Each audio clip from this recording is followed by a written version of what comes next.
Well, hello there, Internet. You've probably seen enough of my face today if you're watching all these back to back.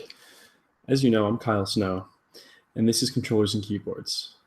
Now, this is going to be a Pajodcast Media first because today I am joined by no one. So basically, what happened this week was we got really, really busy doing all of our side features. Ryan and Chris went really, really hard with powering through the movie mill. We took a lot of time out to set aside time for our stream. This was an on week for feedback and filibusters, so that took up one of our slots. And basically, what happened was we ran out of time to do all of our casts. So earlier tonight, Chris and Ryan joined me for sequels and spin-offs, as well as champions and challengers. But after they were done those, it was just too late to do any more casts properly. Like both guys have different living situations. Ryan can't be making noise that late at night, and Chris had some he barely had time to do the two casts that we did. So because we're still in adventure, and I want to make sure that we keep making sure we make one of each cast every week, this is going to be a solo cast. For controllers and keyboards this week. We will still be doing another one next week with more guys, and this one's probably going to be quite a bit shorter because it's just me, and it's not nearly as interesting to listen to one person talk for an hour about video games. But I'll do about 15 minutes or so today, just enough to make sure that we get that checkbox done. And plus, I have been playing something that's decently interesting that I'd like to cover. So the big thing that I've been playing this week is Yakuza 0, which is a great game that I strongly recommend for anybody who hasn't played the series. And this is my first voyeur into the series, and it's been scratching the itch in all the right places so far. So for anybody who's familiar with Giant Bomb, which we talk about quite a bit, that's where I got hooked onto the game. Like, I saw it when it came out. I was like, oh yeah, it's going to be another one of those like Grand Theft Auto criminal games, but in Japan, which is not entirely untrue. But I was like, oh, I'll watch this content because the guys at Giant Bomb East are doing a series called Beast in the East where they play through the game and have a good time. And I really, really enjoyed that feature. And part of it was the guys are great as always, but part of it is that game is fantastic. And I had to get myself involved. So I went out and picked it up on Wednesday. Was it Wednesday? Yeah, it was Wednesday. That was the stuff, and I pretty much played it all day, and I pretty much played it every spare moment that I've had at home. So for those of you who don't know, it takes place in 1980s Japan, December 1988, I want to say it is, because it's a prequel to the other games, it's hence the 0. And you play as two different members of the Japanese Yakuza, which is basically the mob there. You've got Kazuma Kiryu, who's in the Dojima family, and you've got Goro Majima, who is exiled from one of the subsidiaries of the Yomi Alliance. I'm not sure which it is. And both guys have kind of their subplots going on that are independent of one another, or so they've been so far. They may end up meeting up in the future. But Kiryu was accused of a murder that he didn't commit, and that doesn't sound like it'd be that big of a deal in like a mob situation. But the Yakuza aren't like the Italian mob. They don't go around doing as much murdering. It's a lot more shakedowns and political things. Like, an actual murder is very, very bad for the family because they're very strong about honor. And especially since the person who was killed was somebody that Kiryu had beaten up and shaken down, but it wasn't a big enough money to be worth killing for. So he brought dishonor to the family, and it was like this whole big jam. So he has to go out and try to clear his name. So he tries to get himself expelled from the Yakuza so that he can work outside of the family and clear his name and restore honor to those around him. Majima is somebody who, before the events of the game, ended up defying orders and paid for it by losing an eye and being expelled from the family. And he has to manage a cabaret club, which is very similar to like a hostess club. It's basically like a strip club, except that the girls aren't strippers. They just hang out with you and drink, and you pay them to go on dates with them. I'd say strip clubs, that's like the closest thing they would have in the West, but apparently it's a pretty common thing there. So Majima is like the manager of a very successful cabaret, and he's trying to raise enough money to buy himself back in because he was expelled after his transgressions. So the core gameplay is fighting. You go around and you beat up dudes, and you're very good at beating up dudes. The combat itself is really, really fun. It's like a decent, like a beat 'em up, I think is the right way to call it. I don't want to call it a button masher because there's definitely a flow to it, and you can get by button mashing, but the game really kind of comes alive when you're patient with it and you execute combos and timing in a proper manner. You can get through the entire thing just like pushing square and beating dudes up, and occasionally pushing triangle and beating dudes up. But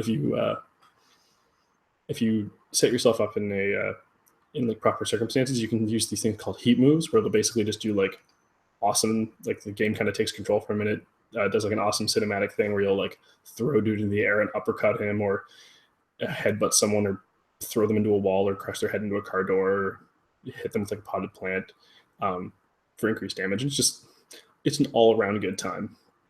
And then in between, you'll do missions for the Yakuza or for the different subsidiaries around there. And then there's sub stories where you'll go around and help people out with all their different weird things in Japan. And some of them are serious, where you'll do things like try to rescue people from cults. And some of them are less serious, where there's you have to attract attention to yourself so that a man who's pretending to be a statue can make a run to the bathroom, because it's Japan and they do weird stuff there.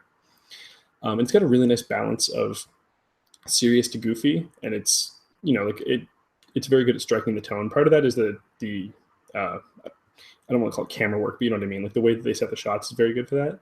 The artistic direction of the game is very good, and the music does a very good job of setting the stage. Because if they'll go pretty goofy when it's time to go goofy, and you're having a good time, but when it's a serious moment, it really knows how to cut away to that and really kind of bring it back down. It varies between the two very, very well. It's a story that I've been very invested in so far. Part of it is, and this might be just a me thing, it's obviously got English subtitles, but it defaults to Japanese voice acting, which in general I just find, it may be because I don't understand what they're saying, but I just find Japanese voice acting in manga or anime or Japanese games just tends to be better sounding. Like if you listen to it and then you listen to English voice acting, it's just like for Japanese characters, it just doesn't sound right. They just don't quite convey the same tone or feeling into the character as the Japanese actors do. And again, that could just be because I don't know what they're saying, but just everything sounds better. Excuse me. And it's just really, it really comes across very, very strong. Really, it's just, at the end of the day, it's really fun to, like, you get invested in these characters. You really want to see Kiryu and Majima succeed. They're very outlandish and interesting. Like, you feel a real sense of attachment towards these characters and the world that they live in. Like when something will happen between them and another character, you have a real investment in that story, and that's something that you don't always necessarily get in games. Sometimes you can tell when a game's going for something and it doesn't quite land, and you're like, yeah, I can see what you're trying to do here, but if you don't have the real investment, it doesn't quite have the same impact on you as it does when you're really invested in those characters. And obviously, it's been a little bit different for me because I haven't caught up to where they're at in Beast in the East yet. So I haven't seen any content that they haven't seen yet. I just had a couple of side stories, which have been interesting. But everything else, like so far in the story, I know about, because it takes a while to get through those things. It's Japanese games in general have always had a habit of having very long cutscenes and been very story driven. So, like the first time you pick up the controller to your first action that's not just running around a little bit, I think is close to 30 minutes, which turns some people off, I understand, but for me that wasn't quite the case. They do a good job of building that story, and it's more rewarding for it at the end of the day. And they tend to do a pretty good job of being like a flowing between story and combat a decent amount, or gameplay in general. It's not always combat, but gameplay in general. A lot of the side missions will be, some of them will involve combat, some of them will involve options. You'll do things like get rewards for accomplishing whatever that specific mission is better. And it's literally like the whole gameplay will just be pay attention and pick an option. There's one in particular I'm thinking of where Kiryu has to pretend to be a producer for a movie. And basically it's a quiz of like, how well do you know terms in the business? So they'll be like, Kiryu, we need you to grab the erasables, and they'll like point to a table, and there'll be like food and an eraser and a knife, and you'll have to like give them the right one. And obviously you can just do the dumb thing and give them like an actual eraser, but the whole quiz is like, oh, it's an erasable because it's not permanent, so you have to like go give them the food. and that's the right answer. And obviously, you can still pass whether you give them the right answer or not, but you get a better reward if you pass. So you can be serious with it, or you can just go goofy and do dumb things, and you can still kind of come out successful. It is um, it does have RPG elements. So you're fighting. Each character has 3 different fighting stances, and each of those you can invest some of your yen into to get different benefits. Like each of the fighting stances will have upgrades to your health and damage and increased heat generated per hit and reduced heat loss for being hit. And then you'll also add moves to them. And each of them it scales up. The first area in each tree is around 400,000 yen, which is not actually that much money. It's 100 yen's about $1 ish, that was today's standards. I'll look that up, but obviously I don't know what the rate was in 1988 because I was not born yet. But I'm getting up to ones where it's 15 million yen. I'm seeing 50 million, 100 million in some of those cases. So it builds pretty quickly into expecting you to be able to generate some money, which you get from fighting and from side missions. And there are businesses later on in the game. Kiryu runs a real estate business, and Majima runs another cabaret club that you actually have direct control over rather than the one that the Yakuza is doing. And you can raise money in those areas too and invest into yourself and make yourself better. And each of the fighting styles is very unique and useful for different situations. Each guy kind of has like a balanced one, a heavy hit one, and a lighter hit but quicker one.